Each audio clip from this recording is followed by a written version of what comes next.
Salut à tous, c'est Motard Geek pour URFPV. Dans cette vidéo, je vais vous expliquer comment passer de ça à ça. La radio en mode Game Boy transparente. Alors je sais pas si vous avez connu la Game Boy transparente, je pense qu'on peut dire que c'est les anciens qui l'ont connu parce que c'est de ma génération.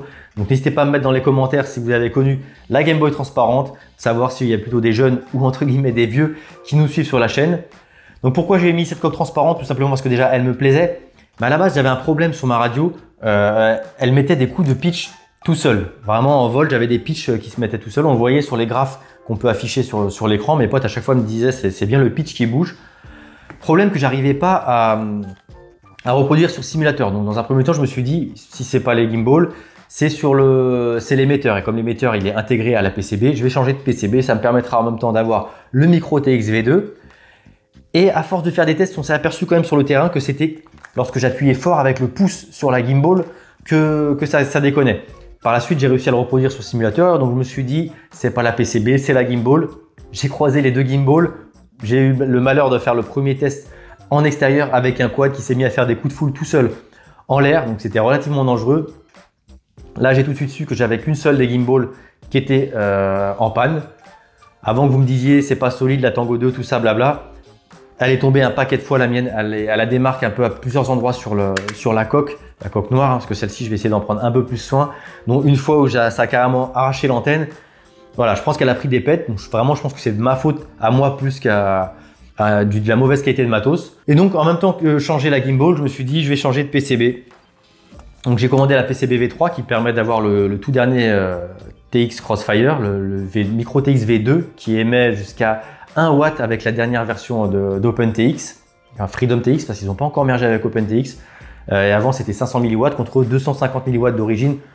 Ceci dit, j'ai jamais fait de failsafe avec, même à plus d'1 km, donc les failsafe à 400 mètres, personnellement j'ai pas connu. C'est vraiment pour le fait de changer, de faire un tuto, de voir comment ça se démonte, comment ça se monte. Je l'ai changé et du coup j'en ai profité pour faire un petit tuto que je vous mets tout de suite après le générique et je vous refais une petite conclusion en fin de vidéo.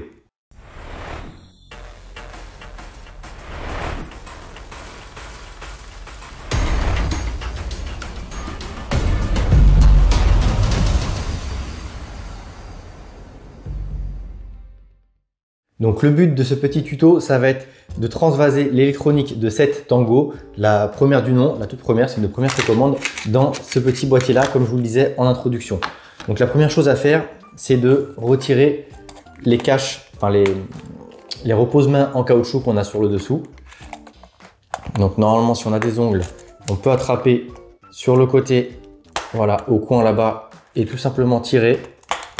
Si ça vient pas, vous pouvez essayer avec un petit tournevis plat. Mais c'est un coup quand même à abîmer la coque. Donc voilà, on a enlevé un côté. Même chose de l'autre côté. Une fois qu'on a enlevé les deux repose-mains, les supports en caoutchouc, on a accès à 6 vis qui sont ici, ici, ici, ici, ici et ici. Donc il y en a 4 qui sont un peu cachées et 2 qui sont apparentes. Donc on les retire avec un tournevis hexagonal de 1,5 mm.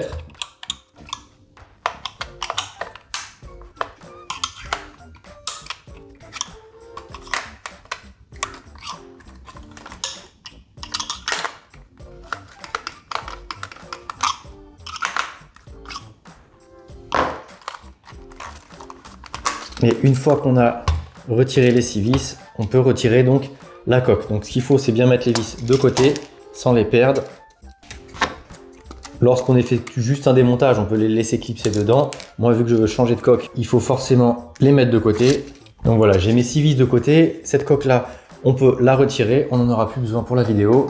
Donc dans un premier temps, ce qu'on peut faire, c'est tout simplement enlever la batterie. Donc elle est scratchée avec un velcro relativement costaud. Avant même, on peut déjà retirer le connecteur, ça évitera de l'arracher violemment avec le scratch. Voilà, on a 2 ronds de scratch qui viennent fixer la lipo à l'arrière de la PCB. Donc la PCB, rapidement, ce qui différencie la V1 de la V2 et de la V3. Donc hop, la PCB, elle est livrée tout simplement dans un petit carton comme ça.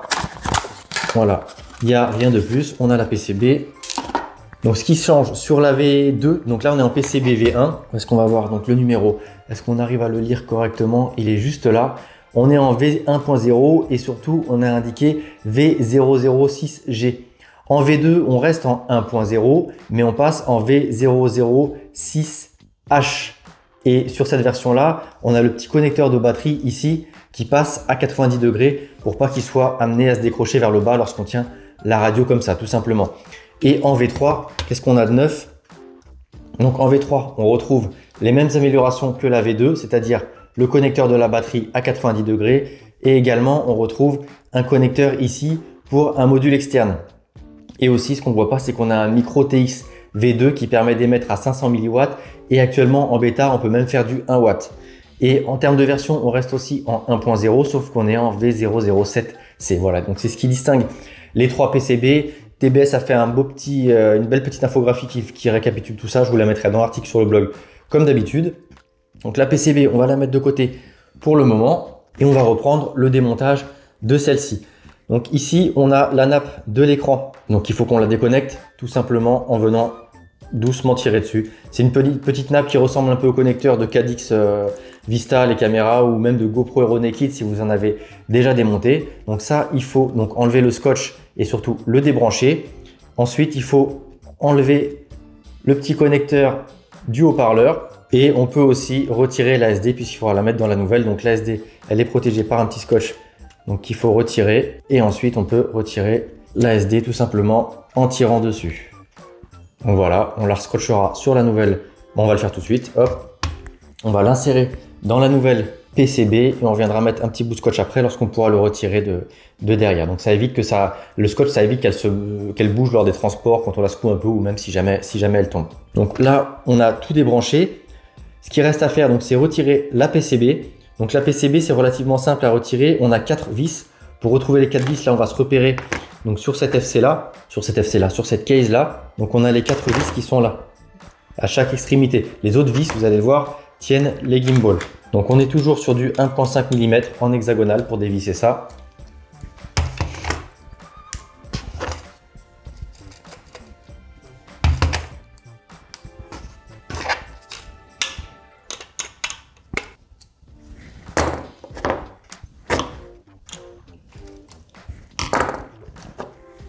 Et là, une fois qu'on a retiré les 4 vis, normalement, la PCB vient tout simplement en tirant dessus.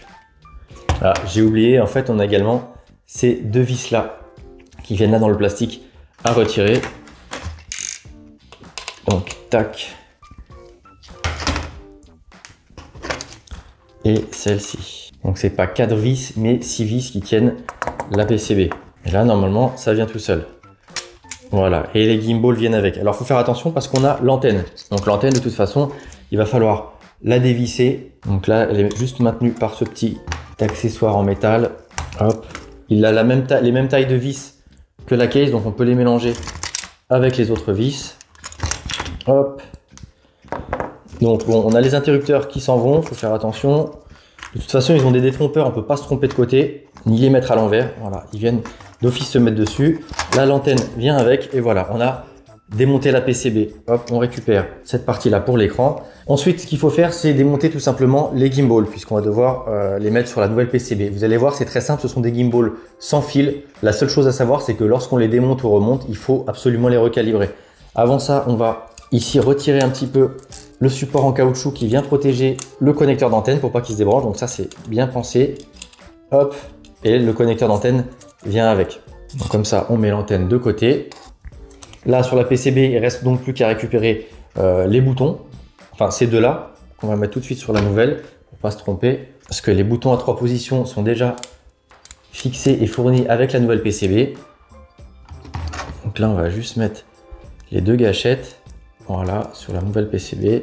Hop, on met ça de côté. Et donc les gimbals, il reste 1, 2, 3 vis par gimbal à retirer. Bon, les gimbals au montage, faites attention, normalement vous ne pouvez pas vous tromper. Le gaz ne revient pas au centre.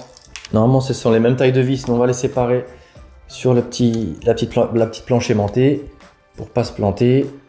Hop.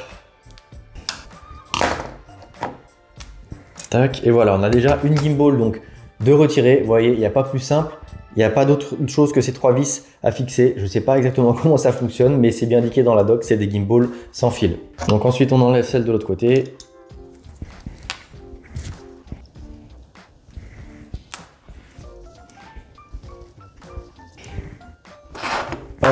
Voilà, tout simplement 3 vis par gimbal.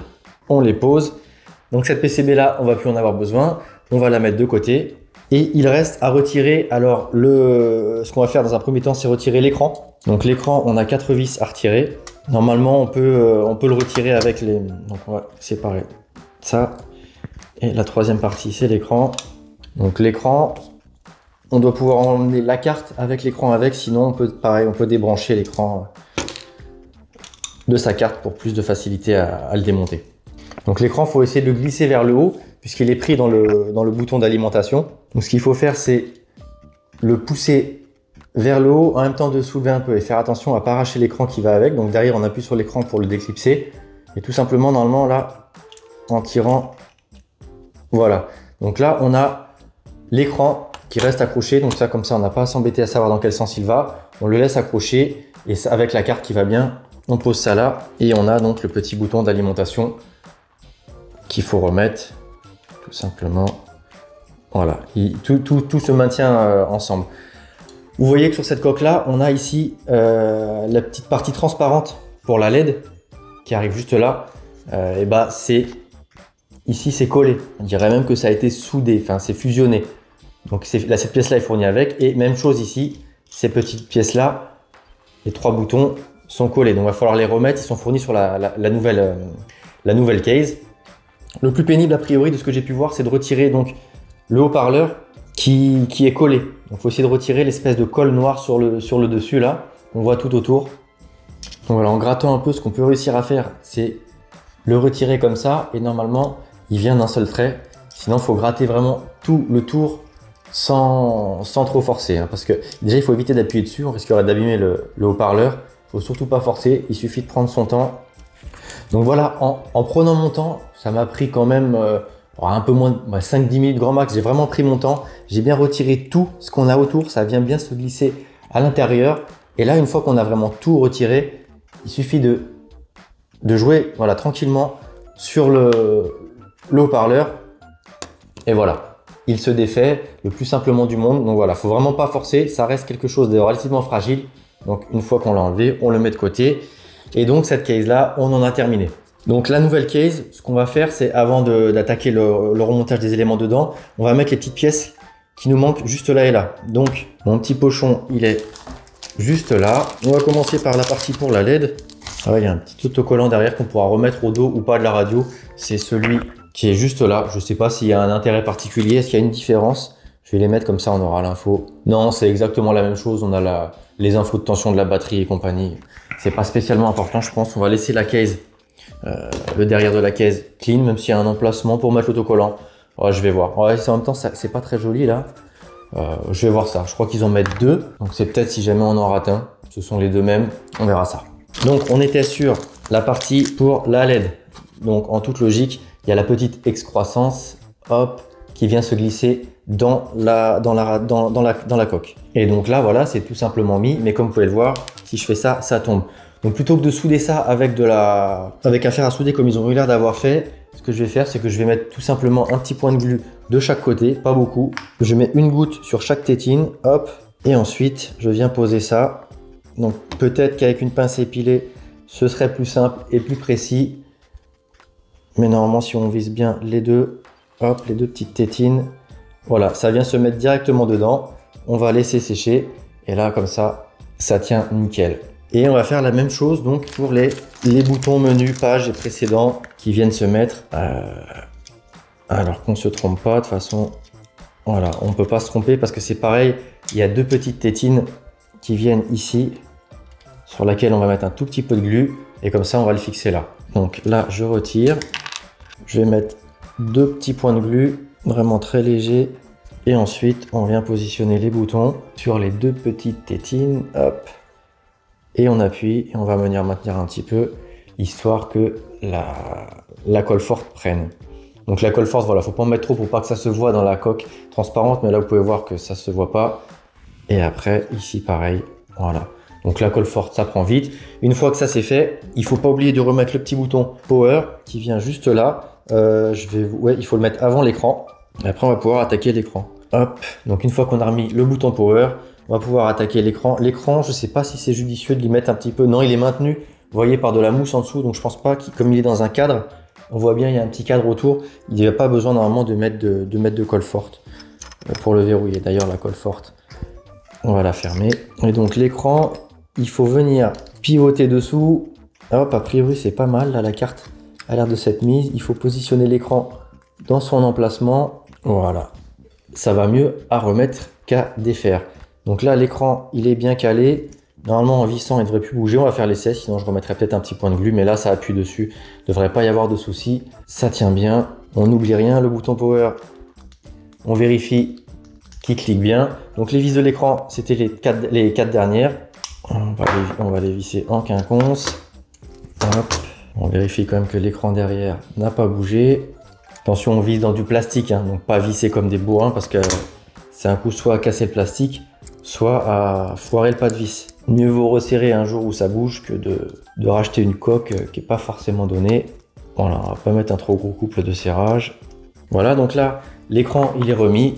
Devant, on peut appuyer dessus. De toute façon, c'est pas un écran tactile, mais on peut voir qu'il bouge pas. Donc là, ça se maintient bien. Le bouton power, il fait bien son taf. Donc là, on a oublié ces deux petits là.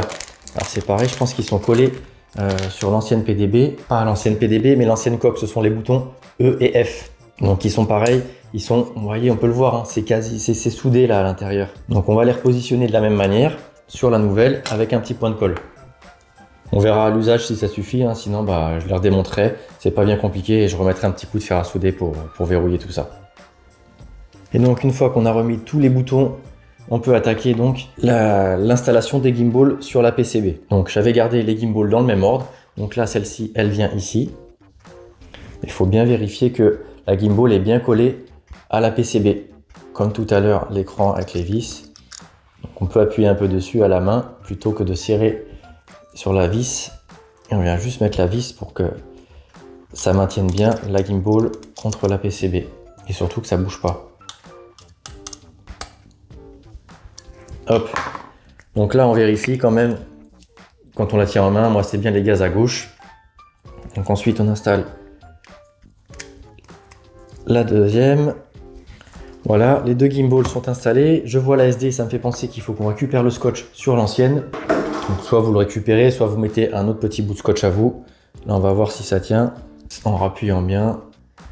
Voilà, le scotch est a priori réutilisable sans trop de soucis. On peut voir pour la lipo qu'ils ont un nouveau format de dual lock. Ce ne sont pas deux petits ronds, c'est un gros carré. Donc il va falloir récupérer cette partie-là et la coller sur la lipo. Donc ça, on va voir juste après. Il faut penser à remettre l'antenne. On peut se servir donc du petit strap en caoutchouc qu'il faut refaire passer dans les trous. Hop, donc la première partie vient bien. Et ensuite, on a une partie un peu plus large qui vient, voilà, hop, serrer. Et donc on peut se servir du petit velcro pour venir brancher l'UFL. Voilà, une fois que c'est clipsé, on vérifie bien quand même au doigt que c'est bien clipsé. On vient tendre ça, voilà, avec les petites parties plus larges qui viennent bien sécuriser la prise. Et ensuite, il ne faudra pas oublier de faire la boucle qui permet de venir ici, tac, éviter en cas d'arrachage de l'antenne ou quoi que ça vienne trop forcer donc sur le connecteur. Donc ça, c'est pas mal fichu, c'est plutôt bien pensé, plutôt bien sécurisé. Donc une fois qu'on a remis l'antenne, on peut la remettre du coup l'antenne dans la case. Mieux vaut le faire avant de remettre la PCB parce que sinon les vis, vous allez voir, sont pas forcément faciles à accéder. Donc ça se plie dans ce sens-là. Donc voilà, l'antenne est bien remise. Voilà, elle se plie vers le bas. Hop. S'il y a un peu de jeu, enfin si elle bouge trop et qu'elle n'est pas maintenue, il ne faut pas hésiter à venir retordre un petit peu la pièce en métal qui elle sert à verrouiller tout ça, ce petit mécanisme. Et donc une fois qu'on a fait ça, là on n'oublie pas la boucle pour protéger le câble de l'antenne. Et surtout, avant donc de remettre la PCB en position, il ne faut pas oublier les petits boutons là qui avaient sauté. Le second qui vient à droite. Hop, et le haut-parleur. Donc le haut-parleur, ce que je vais faire, c'est que je vais le poser. Je vais essayer de le sécuriser avec un petit point de glu pareil sur le dessus, parce que si je le mets sur le dessous, j'ai peur de ne pas pouvoir gratter et ensuite venir le retirer si jamais j'ai besoin de le retirer. Donc je le positionne et je viens mettre un petit point de glu juste d'un côté et de l'autre. On va laisser sécher et si jamais ça ne tient pas, je remettrai un petit point de colle chaude Et même chose hein, sur les petits boutons, si ça se barre à l'usage, je vous mettrai à jour l'article sur le blog en indiquant que j'ai fait des modifications. Et donc tant qu'on est sur le haut-parleur et maintenant qu'il est collé, il faut penser au petit vibreur qu'on retrouve ici. Donc lui, il est juste, c'est magnétique. Donc on le soulève un petit peu et on vient le sortir de son axe. Donc une fois qu'on l'a retiré, tout simplement, on vient le remettre sur la nouvelle PCB. Donc on fait glisser l'axe en biais et voilà. C'est pas plus compliqué que ça. Là, on a remis le vibreur et ce coup-ci, on peut remettre la PCB en prenant soin de bien sortir la nappe de l'écran, tout remettre bien en face. En général, c'est le vibreur qui bloque un peu. Donc, il faut essayer de l'incliner pour que ça rentre. Une fois que le vibreur et les gimbals sont dans les axes, on repousse un petit peu vers le haut. Voilà, là, tout est dans l'axe. Le vibreur, autant pour moi. La molette, elle sort bien, elle tourne bien. On peut visser tout ça.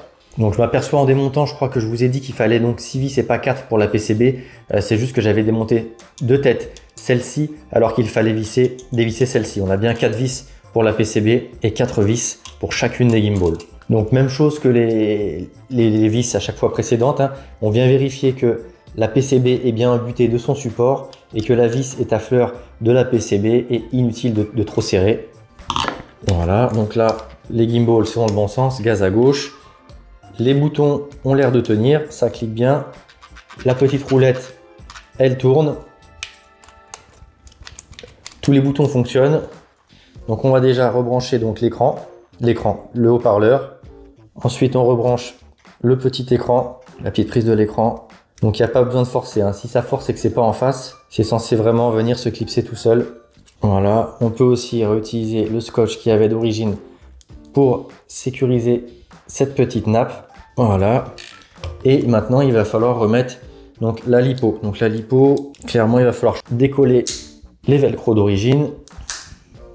Hop, de toute façon, on a la marque, donc ça va être pratique pour venir remettre le nouveau. Et on vient le coller à peu près au milieu. Voilà. On appuie bien pour pas qu'il vienne se décoller lorsqu'on va retirer, parce que là le dual lock comme ça accroche vraiment bien. Ensuite on vient mettre la lipo en position, on enclenche le dual lock, voilà, et on vient remettre donc le connecteur, ce coup-ci qui se met en biais, à 90 degrés par rapport à la board. Moi mon câble il est un peu tordu comme il était utilisé dans l'autre sens avant. Là c'est comme pour le haut-parleur, hein, il y a des trompeurs, on peut pas se tromper de sens et de faire une inversion de polarité. Donc là avant de tout remonter, on va quand même vérifier donc qu'on peut l'allumer. Déjà l'écran s'allume. Hop, j'ai pas eu le welcome tout en goteux, ça c'est bizarre, c'est le haut-parleur. Le haut-parleur est pourtant bien branché. Je me demande si j'avais pas désactivé le message d'accueil. Donc ce que je peux faire, c'est essayer de la démarrer normalement avec le bouton d'armement enfoncé, parce que je dois avoir j'ai des warnings sur les switches quand je démarre. Donc typiquement, je peux pas allumer la radio avec le switch allumé. Donc elle vibre bien. J'ai le warning switch, mais j'ai pas le haut-parleur qui fait du son. Donc ça, c'est particulier. Je sais pas ce qui a pu se passer. J'investiguerai. Le principal, c'est que vous ayez la méthode pour pouvoir démonter, remonter tout ça. Et donc, une fois que vous avez terminé, on l'éteint. Et la dernière chose à faire, c'est donc de remettre la coque. Hop. Tout simplement, on vérifie que les boutons E et F fonctionnent bien. C'est bien le cas. Ah, je trouve qu'elle a de la gueule, moi, comme ça, là, avec les rappels en noir. C'est vraiment stylé. Et donc, on n'a plus que les 6 vis, cette fois-ci, de l'extérieur à remettre. Voilà, tout est bien remonté. Les gimbals, il n'y a plus qu'à les calibrer. Pour ça, je vous renvoie vers la petite vidéo tutoriel de Jérémy qui vous a déjà tout expliqué. On vérifie que tous les sticks fonctionnent bien. La molette, le clic de la molette, les 3 boutons. Le power, on l'a déjà vu. Les 2 boutons du dessous. Ah, et pour finir, quand même, ce qu'on peut faire, histoire de cacher là ce bout de plastoc pas très beau, hop, on va remettre quand même un petit stickers. On va bien le mettre en butée. Et voilà, c'est pas plus mal. Ça fait un petit rappel de noir encore avec les boutons derrière. On appuie bien pour pas que ça vienne se décoller. De toute façon, il y en a un deuxième.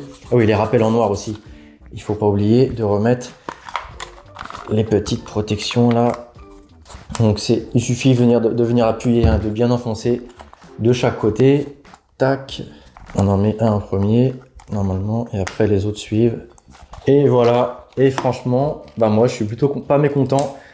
Je trouve que ça a de la gueule. L'antenne, j'ai pas pris l'antenne parce qu'elle est franchement hors de prix. Je crois que c'est 30 € l'antenne. J'ai plus le prix de la coque en tête, mais c'était un peu abusé.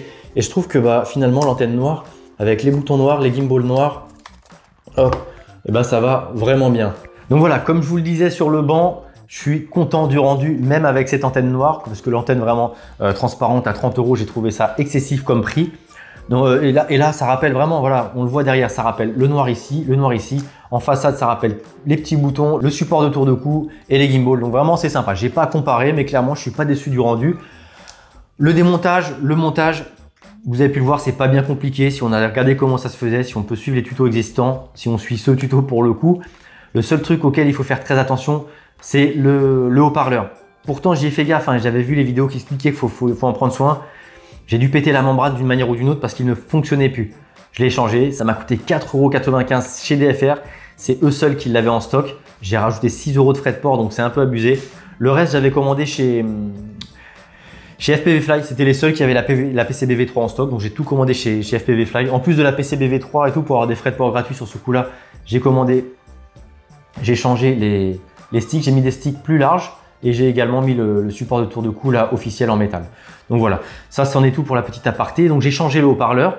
Le haut-parleur que j'avais collé était cassé à la glu, j'ai peiné à l'enlever. Donc clairement la glu sur les boutons, je pense que ça tiendra bien, il n'y a pas de souci. Le nouveau haut-parleur que j'ai remis en prenant soin de ne pas toucher à la membrane, vraiment très doucement.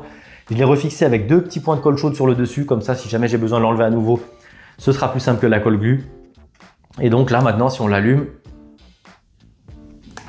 voilà, on a bien le message de bienvenue et normalement, on a également les warnings. Donc voilà, le haut-parleur fonctionne, ça c'est bon. La radio, donc elle est transparente. Je trouve que c'est super cool de voir la LED qui en fonction de la batterie et d'autres événements change de couleur. Lorsqu'on fait du bind, elle est en bleu. On voit vachement bien, ça éclaire bien. Là, il y a pas mal d'éclairage chez moi, mais normalement même de derrière, voilà, on la voit bien. Il y a une petite LED bleue qui par moment s'allume. De ce côté-là, je crois, on va l'éteindre et la rallumer. Je trouve que c'est sympa de la voir également. Hop, si on la rallume, vous voyez, on l'a vu là juste qui clignote. J'imagine que c'est le Wi-Fi. Voilà, ça doit être la LED du Wi-Fi.